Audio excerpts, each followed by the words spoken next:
I suppose I should introduce myself. I'm Jeff Anders Hanover in the Lunar and Planetary Lab, and it's my pleasure to introduce to you Pranabendu Moitra, though I'm sure most of you know Pranabendu quite well. But Pranabendu got his bachelor's from Jadavpur University in India, his PhD from Rice in 2015. He was a postdoc and then adjunct instructor at the University of Buffalo.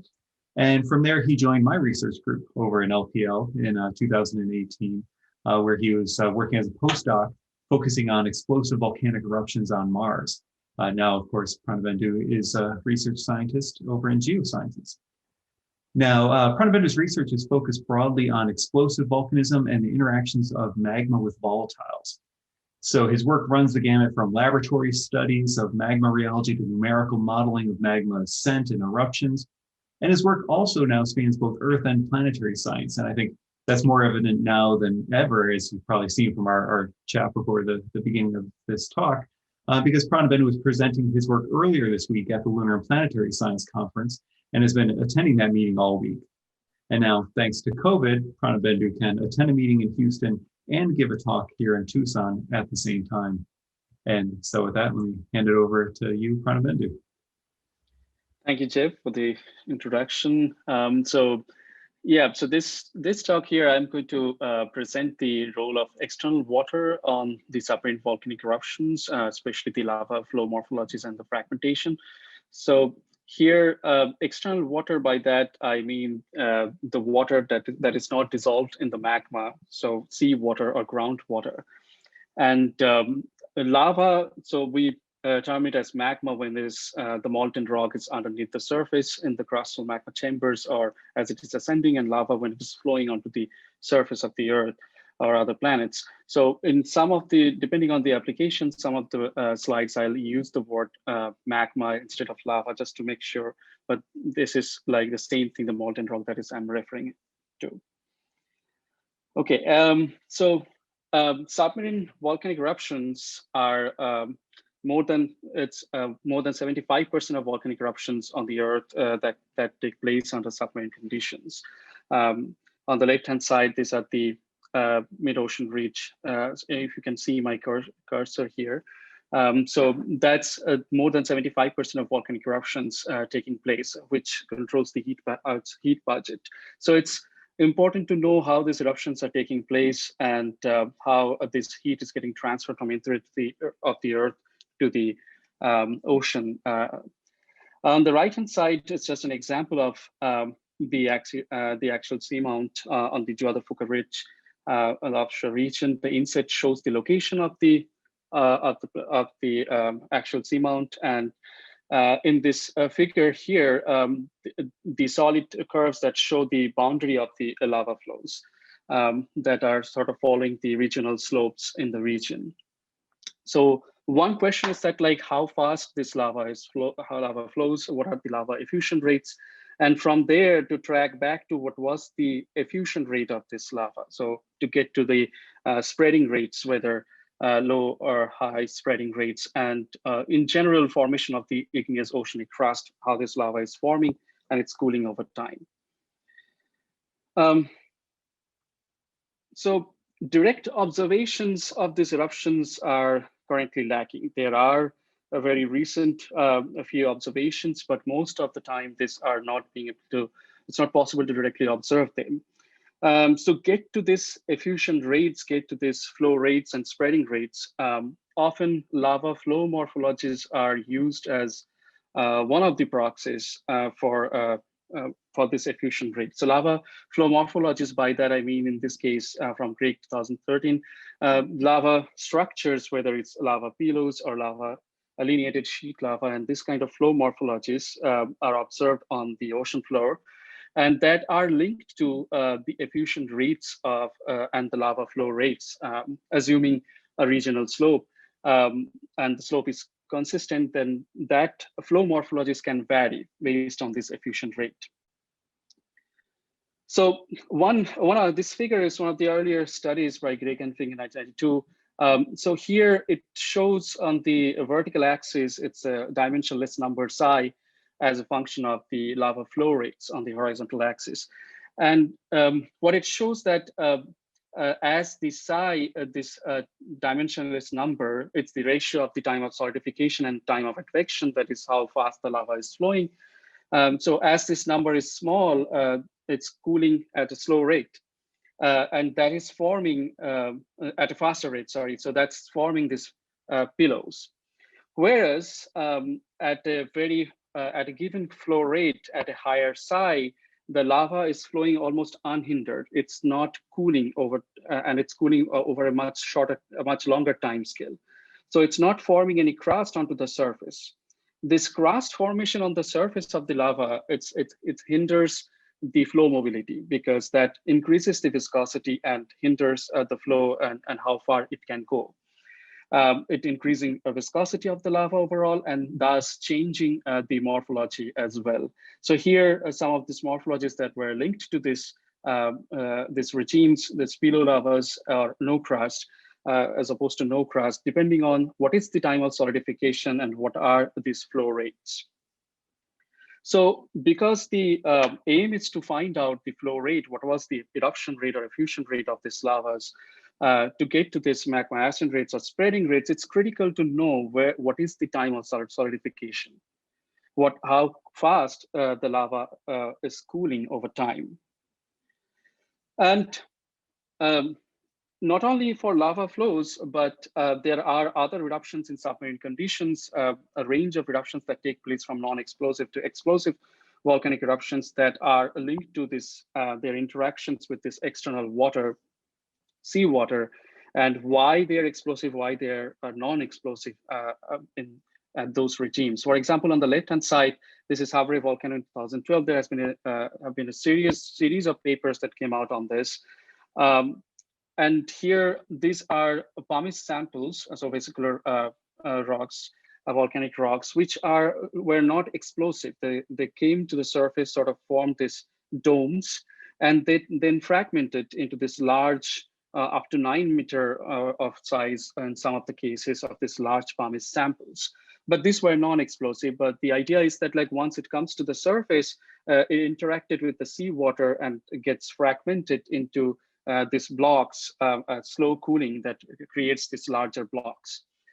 On the other hand, this the figure at the middle that shows this explosive submarine eruption at Northwest Rota 1, where as the magma was rising, it's coming to the surface, it has volatiles in it. So that sort of caused some of this explosivity. However, it has been also proposed that as the magma was come to direct contact with the seawater, that also affected this brittle fracturing as well as this fragmentation of magma. So the external water plays a key role in these cases under submarine settings, whether it's non-explosive or explosive, and it's largely driven by this quenching and how fast it's cooling. Other than the submarine eruptions, such magma-water interactions are also visible under subaerial conditions, different subaqueous environments. So this rightmost figure that shows the phreatomagmatic eruptions in Alaska that where the magma interacted with the groundwater, and it mixed with the groundwater and forms this explosive eruption and volcanic plumes that rises up to 5 kilometers. So this has volcanic hazard perspective as well. In fact, not only on Earth, there are such eruptions also taking place on other planets, such as on Mars, that I have worked with Jeff and David recently. And so here, one of the possible scenarios, so here is the Mars, and the deposit is, as I'm showing from this cursor, that's this red oval here. And this deposit, one of the possible scenario is that, like, an intricate dike came in contact with the ground ice, which have been observed in the region and up to a few hundred meters from the surface. And as it melts the ground ice, that water interacts with the magma in the dike, and then energetically exploded, forming this eruption at one of the possibilities. So it's important to understand how these interactions are taking place, especially how magma or lava is losing heat to the external water. And not only from observation point of view, but this large-scale magma-water interactions, I had the opportunity to participate in this kind of experiments. And in this particular study, what we have found that, so here on the leftmost side, there is a container that fills with molten rock at a high temperature of 1200 degrees Celsius or so. And then water is injected of ambient temperature was injected in this, and how this water is interacting with this molten rock. So the water domain size, water speed, the height, and all these other parameters that were varied to really figure out the parameter space where and how this could be an explosive versus an effusive interaction. So in this case, it's showing that as time passes, it's sort of explosively interacting with this melt, forming this release and other fragments. However, there are also other experiments where this did not explosively interact. So it's important to know again from this large-scale experiments that in the small scale and a lab scale setup, what is this magma-water interaction, and how this lava loses heat to the water. So that is the focus of that what I'm going to present here is that this question, what are these lava solidification timescales and lava water interaction dynamics? And as I mentioned that ultimately this lava is a heat source and water is a heat sink. So as this lava comes in direct contact with water, it quickly loses heat that causes a large thermal gradient, which ultimately causes this brittle fracturing of the lava in the case of a lava flow or in the case of a magma-water interaction, as I showed in the subaerial settings. So what is this lava to water heat flux? It's a very fundamental question, and what do we know about it for the time being? Here are these boiling regimes that I show. It is on the vertical axis, this is heat flux as a function of excess temperature. On the horizontal axis, this excess temperature is the difference between the temperature at the surface of the sample, in this case lava, and subtracted the water saturation temperature. And this is a typical classic plot, which is typically done using a metallic heat source. So it shows that as the temperature of this heat source decreases, there is a change in regime. So as this heat source comes in direct contact with water, it forms this vapor film. So it's a cushion, a vapor cushion that is formed at the interface of this heat source and the heat sink. And as this temperature decreases of that heat source, at some point this vapor film collapses, which is known as the Leidenfrost point. And again, with further decrease in the source temperature, there is a transition regime that takes place.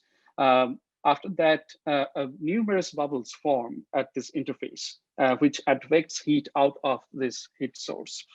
At even lower temperature, it transitions to a two-phase to a single-phase flow, where only free convection that is observed, that is water, only water is, no bubbles are formed, only water is convecting in the absence of any external force.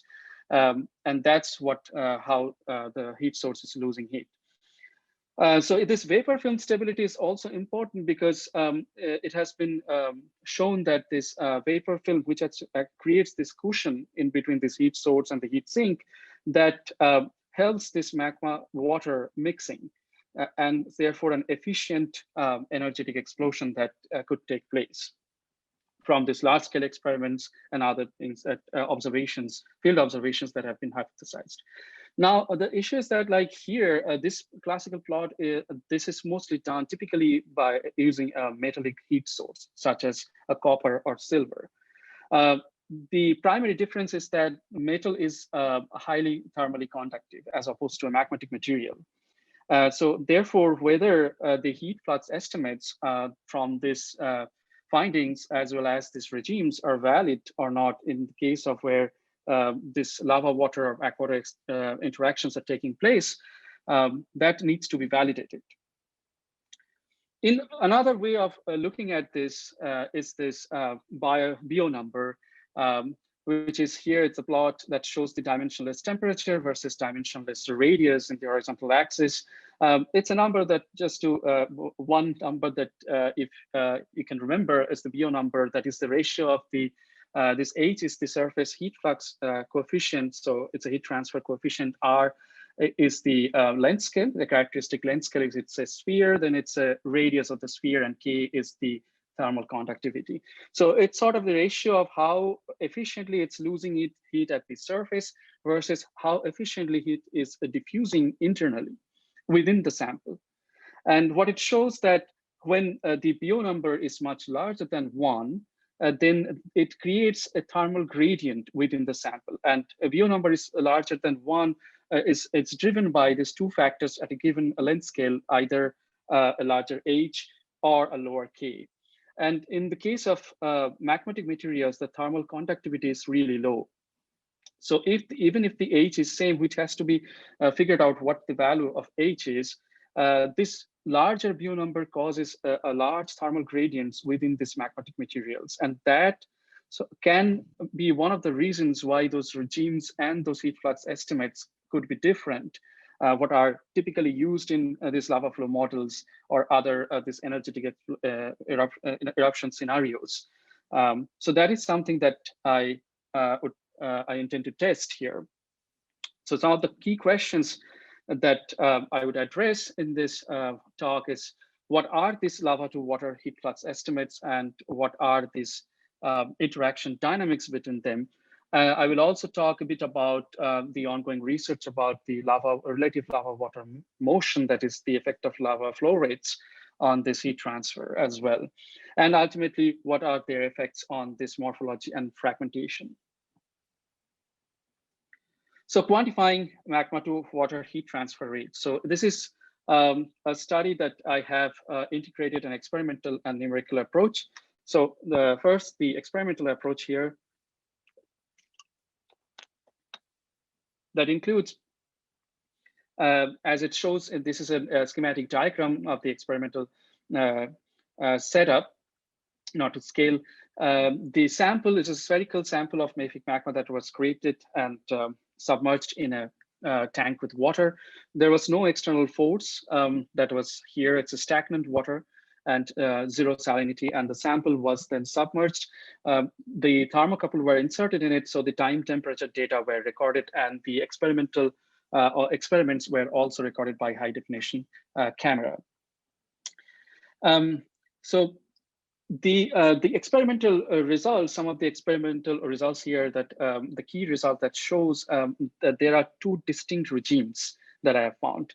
One is the film boiling regime, that is the top figure here, where as soon as this high temperature sample is placed within the water, it creates this water vapor as expected. And that water vapor stays stable for some time, and then it breaks and forms these numerous bubbles at the interface. So it transitions from this film boiling to a nucleate boiling regime. And these bubbles then advect from that interface, taking this heat out of this source. At even a lower temperature, as the sample is cooling, there was no bubbles that were observed, and only the free convection of the water that I observed. So this collapse where the vapor film collapses and forms these numerous bubbles is known as the Leidenfrost point. As I mentioned, the Leidenfrost temperature point at one of my previous slides. So these are the key experimental findings of these regimes that I found. In terms of this vapor film stability and the Leidenfrost temperature, as I mentioned, it is very critical for these energetic interactions and the efficient mixing of this water and lava. So so here are some of these results. On the left figure here shows this Leidenfrost point where this vapor film collapses. The water saturation temperature is subtracted from it as a function of subcooling temperature. That is the temperature, the water saturation temperature subtracted minus the temperature of the water that is used. So I varied the water temperature in the experiments. So the upshot is that it shows that the experimental findings from here are quite different from that existing studies, especially using the copper, silver, steel, those metallic materials as the heat source. So here, this dashed line is those existing studies, and this solid line is what I have found from this study. On the right-hand side, this is time of stable vapor film as a function of subcooling temperature again. And here, very interestingly, it shows that this vapor film stability timescale is more than an order of magnitude, almost an order of magnitude smaller in the case of lava, as opposed to in the case of a metal. And the idea is that, like, because these magmatic materials are really thermally poorly conductive, they are not being able to sustain the heat flux required for this vapor film to be stable for a longer time scale. So for these metallic studies where 50 seconds of these stable time scales are being found, in this case 5 seconds or lower, that is what we have found. So this indicates that this interaction and this mixing timescale has to be really short in order for this kind of explosive eruptions, or in terms for lava to break and fragment into pieces. But what are these heat flux? So the heat flux that is ultimately causing this quenching, and as I mentioned, this sustained heat flux. So what is this heat flux as this lava or magma comes in direct contact with this external water? So now I have this experimental data, time temperature data, to obtain this heat transfer coefficient that is at the interface. So I solved this heat transfer equation using also including the temperature dependent thermal properties, such as thermal diffusivity and thermal conductivity as well, and thermal heat capacity. So on the left-hand side, it shows a schematic cartoon that what is this conceptual, the numerical framework. The sample is there, it's in spherical coordinates. This equation is solved using implicit finite difference. And as the boundary condition, there is this H term that I have included, which is this heat transfer coefficient. So the objective is to best fit this time temperature data from the experiments and this model outcome using root mean square error objective best fitting function, and to find out what is the heat transfer coefficient for this kind of settings. So the outcome of this is that on the vertical axis, I have the heat flux, and the horizontal axis as a superheat, which is equivalent to the excess temperature. That is the difference between the temperature as at the surface of this the sample, and subtracted the water saturation temperature. So overall, the heat flux decreases with the decrease in the sample temperature, as it is expected. But the regimes also change from film boiling to nucleate boiling to free convection. And so the transition boiling regime that is usually obtained in this metallic, the studies with metal as a source that I did not find. It is also a function of the water temperature. So the water temperature, as it is decreasing, the heat flux is increasing, simply because the difference in temperature between the source and the sink is getting larger. Now, this Freud et al. 2009 paper, I compared it with this, which has used copper as their heat source, and just by looking at it, you can see that this is very different from these magmatic materials in terms of where the absolute number of heat flux may be similar, but where it is happening at what temperature of the sample it's taking place. So at much higher temperature of the sample, the magmatic material should show a much higher heat flux. Also, this latent frost points, that is where this vapor film collapses, this is also happens at a much higher temperature, simply because the stability is much smaller. So at a shorter time scale, the vapor film breaks. And so therefore, at a higher source temperature, we see this this latent frost points to appear. Also, comparing with this recent study by Fauria and Manga, it's a nice study using this pumice samples.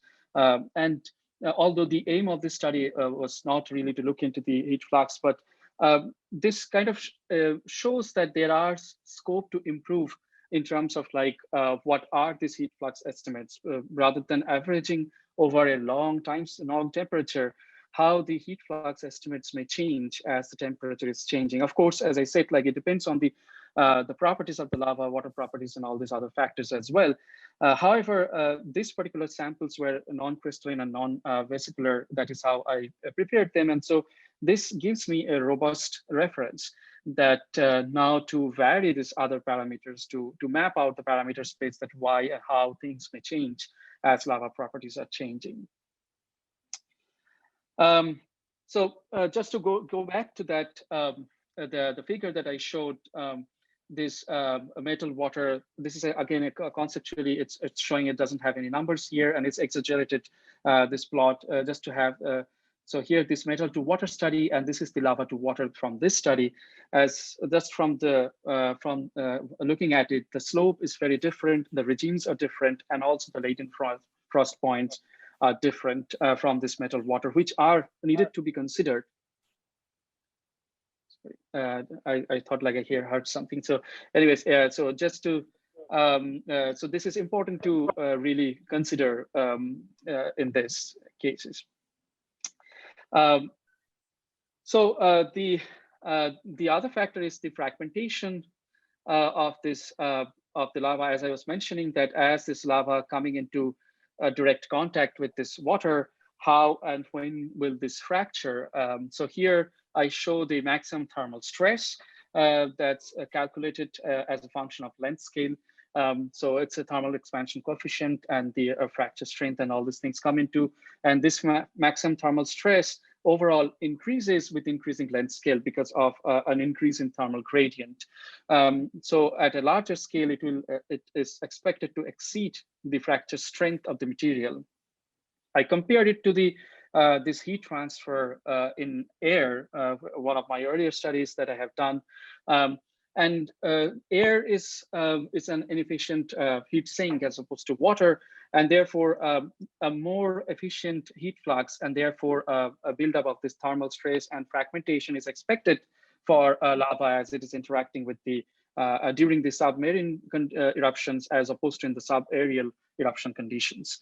Also, it's a function of water temperature. As I mentioned, that water temperature, change in water temperature would also cause a change in fragmentation as the water temperature decreases. Simply the difference between the heat source and the sink increases, and therefore it causes much more finer fragmentation of the material. So some of the key outcome of this work is that the interaction dynamics, as I found that the vapor film stability is less than 5 seconds max, depending on the water temperature. It is very important to keep that in mind because as this efficient mixing models, and that they need to take into consideration of this timescales of stability. Also, the latent frost temperature is high, as I also showed that the lava to water heat flux is very high at a higher temperature, up to 10 to the power 6 or more watt per square meter. That is what has been obtained, and it is a function of water temperature. Also, relative to the subaerial eruption, it is expected that the finer fragmentation would happen under submarine conditions.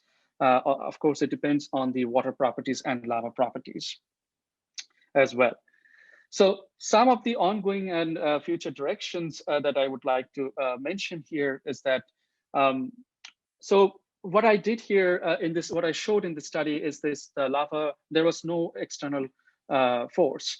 So it was a stagnant water. And so therefore the flow rate, this figure that I showed at the beginning, that the psi as a function of flow rate, the flow rate in this case is 0. So therefore, to really address this figure and improve this figure, need to know the effect of flow rates on the cooling timescales as well. And that is what I'm up to as one of the parameters to vary. And so really, this is an experimental setup that I developed. And so here, it's the same setup, but then the water is flowing at a different velocity surrounding the sample. The water speed is monitored and is controlled over time. So it's more or less keeping constant for one single experiment. And as it is varied, similarly, the sample temperature is measured. So this can be used as a proxy in the water speed, this relative lava water motion. So as the lava is flowing under subaqueous conditions, how this difference in flow velocities would affect these cooling rates. So here are some results, which is in preparation right now. But so on the left-hand side, it shows the heat transfer coefficient as a function of water speed. And overall, the heat transfer coefficients, coefficient that increases with increasing water speed. And this is expected because as the water is flowing, the cold water is replacing the warm water just into the sample. And it's efficiently removing heat from the sample as the water speed is increasing. And so on the right-hand side, it shows the Nusselt number as a function of Reynolds number. Just to mention that these are the dimensionless regimes. The Nusselt number is a proxy for this heat transfer efficiency, and the Reynolds number is a proxy for this flow rates, the velocities. So this kind of dimensionless parameterization can then be used in, for example, in a submarine lava flow model to then check how this flow rates affecting this flow morphologies, which would be my next step to take. So future research would include the varying these suitable parameters, as I mentioned. So what I intend to do is to map out this parameter space of this variation in water salinity, for example. It is also ambient pressure. However, as it has been shown that for under ocean, up to 2 to 3 kilometers, these two-phase conditions are expected based on this H2NaCl phase diagram. So therefore, what I found in this ambient pressure conditions is expected at least up to 2 to 3 kilometers at shallow submarine eruption conditions. But then also the effect of water salinity, lava composition, and those things that are required to be tested and map out this parameter space to really figure out that how we can better constrain the spreading rates, the lava flow morphologies, and from there the spreading rates. Also, as I mentioned, that this is important for estimating the magma ascent rates in this fissures, that how this magma is ascending from a crustal chamber to the surface and at what rates they are ascending. So on that note, some of these other ongoing future research directions that I have, which for the subaerial conditions in a couple of slides that I would mention that which can then be used for the submarine eruption conditions as well as in the future in the next few years. So here on the left-hand side, that it's just showing that the magma is coming from a crustal depth to the surface in a subaerial setting, and what I am particularly interested in this source to surface migration of magma and volatile degassing and outgassing, such as H2O, CO2, nitrogen, and so forth. So this right-hand side, this diagram, it's a schematic cartoon that shows that as magma rises from this crustal magma chambers, these volatiles, they exsolve into these bubbles, and the bubbles then grow in this magma, the crystals are forming, and there are these bubble crystals interactions which are required to be investigated to really understand when and how this could be explosive versus effusive lava flows. This is something that I have been doing for subaerial settings, and this can also be tied to the submarine eruptions, which is my future directions would be. Some of the ongoing research directions that I am taking, that looking at this percolation, using percolation models and the porosity permeability relationships in the laboratory to really understand how this closed versus open system degassing takes place, that when and how this dissolved water or CO2 and such volatiles, while exalt into the bubbles, can escape or not escape from this magma. And also the effect of this rheological effects of this crystalline magma, which tend to be non-Newtonian in the presence of bubbles and crystals. These are multi-phase magma rheologies, and how they are affecting this magma ascent rates. So these are some of the directions that I'm taking, and some of them are under review right now. The last slide that I will conclude with, one of the other future directions, is that one other thing that I'm super excited about is this study that Dr. Eric Kaiser and I have been developing. It's a preliminary stage What Eric and I are doing is it's connecting this seismic imaging of plumbing architecture in San Francisco volcanic field with the eruption models. So this is a figure Riggs et al. 2019 that shows this, and the inset shows the location of which is just north of the Flagstaff, this overall this volcanism. Oops, sorry. So overall, the volcanism in the region that shows that from green to yellow to red, the volcanism getting younger from west to east, overall consistent with the motion of the North American plate. It's also has what has been observed is this youngest volcanic eruption at the Sunset Crater, the north of Flagstaff, and where this is a basaltic eruption which was highly explosive that caused forced migration of the Native American population in the region. So this is largely a distributed volcanic field, spatiotemporally is changing. So it is important to understand where are these magma storage zones, which a detailed seismic imaging could actually reveal. And then it is important to really understand the underlying physics, that why and how this magma can be explosive or can be effusive in this region, because that has this huge hazard and socioeconomic implications. Okay, with that, I will conclude my talk, and I'll take any questions that you may have. I think I finished early.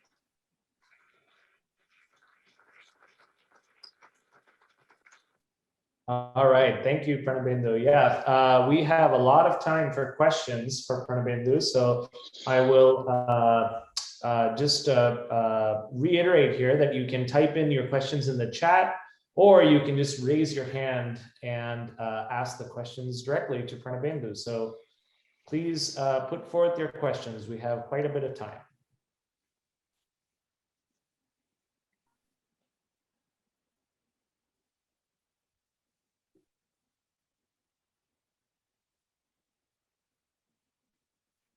Ananya, go for it.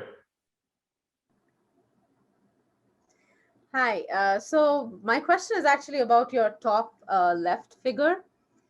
Yeah. So I'm curious about the Fauria and Manga paper, actually. I know you briefly mentioned that during the talk, but then what I see is that you see this nice like regime transition from your study, but then the Fauria and Manga data is shown as a flat line here. Does that mean like they didn't see that transition, or did they do just experiments at one superheating temperature? Like what's going on there?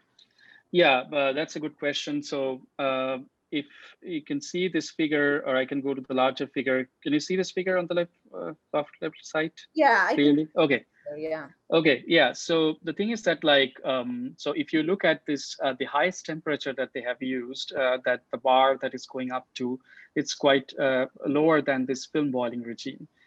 So in their experiments, they have not gone into very high temperature. That is one of the things. The second thing is that like this study was not really focusing on the heat transfer and their regimes. It's sort of the corollary outcome from this, what they have mentioned.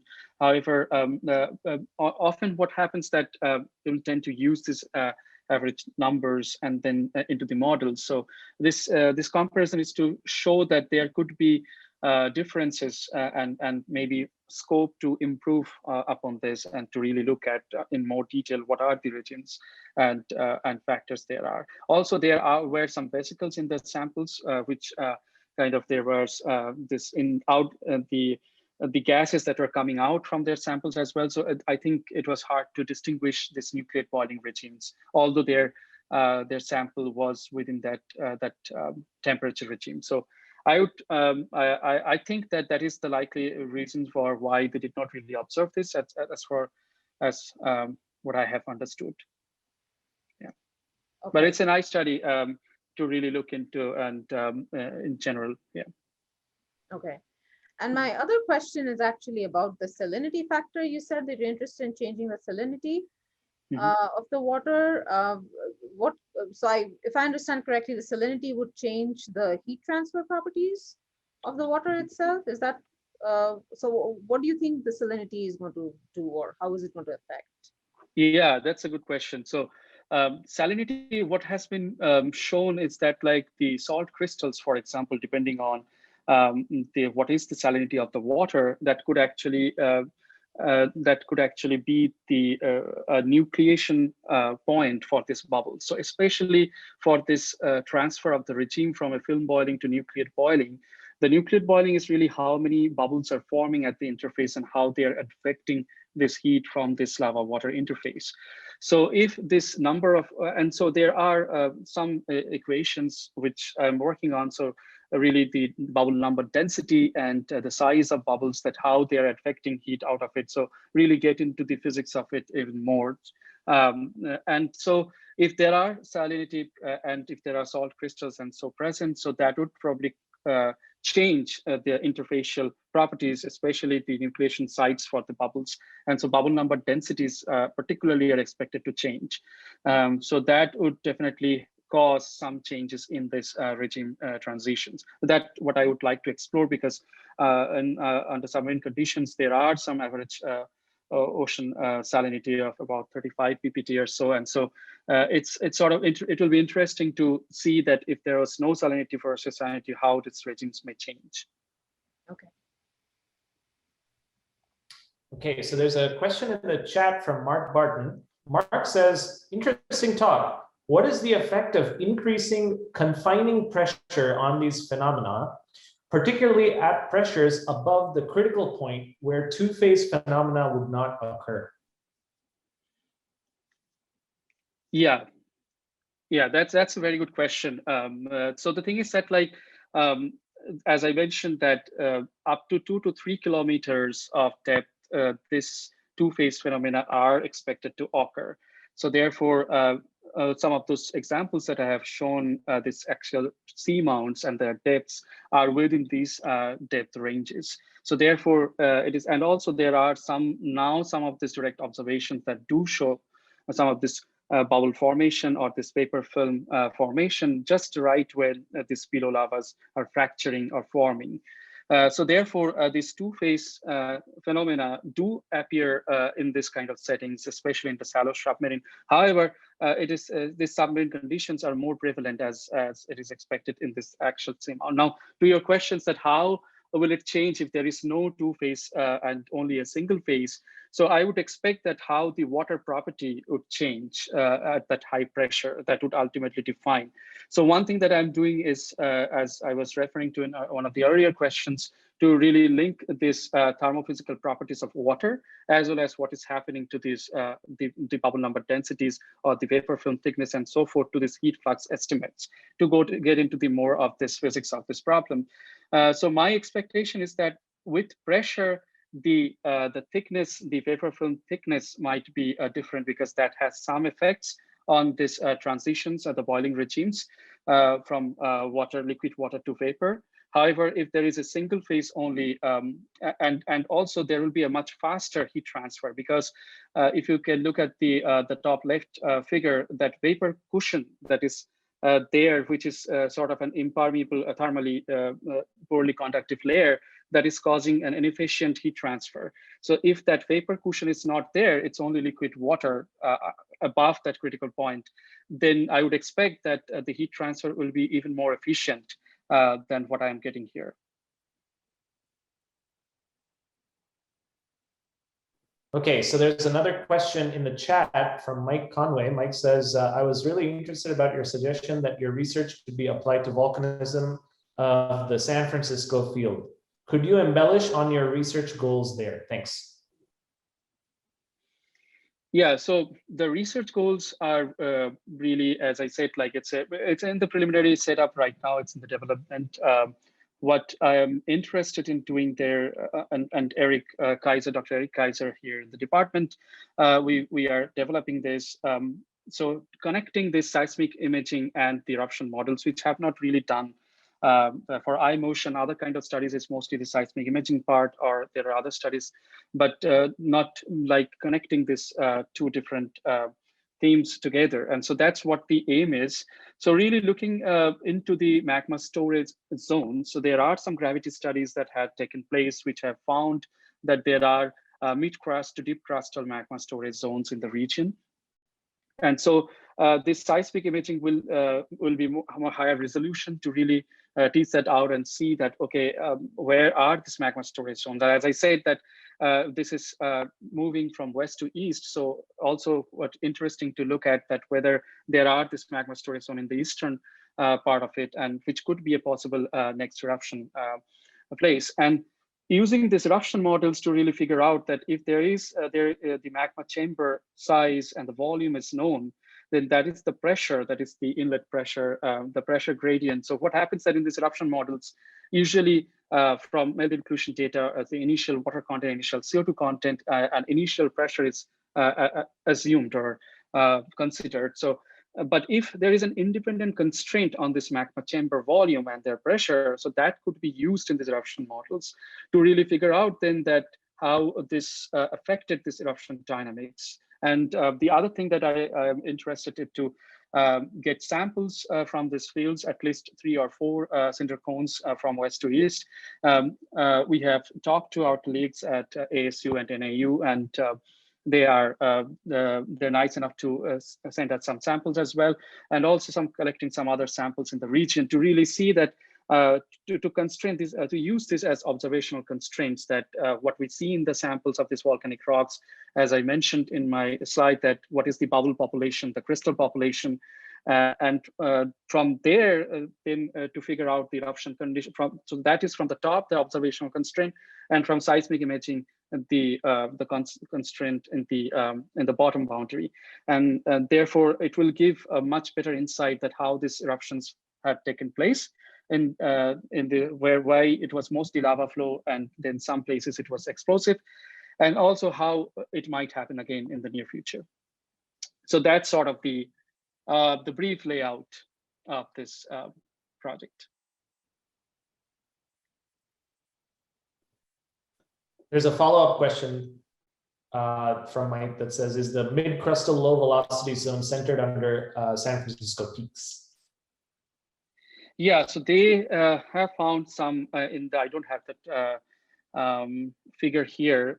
So there are some 3 or 4 zones of this partially crystallized and partially zones have been found from mostly gravity data.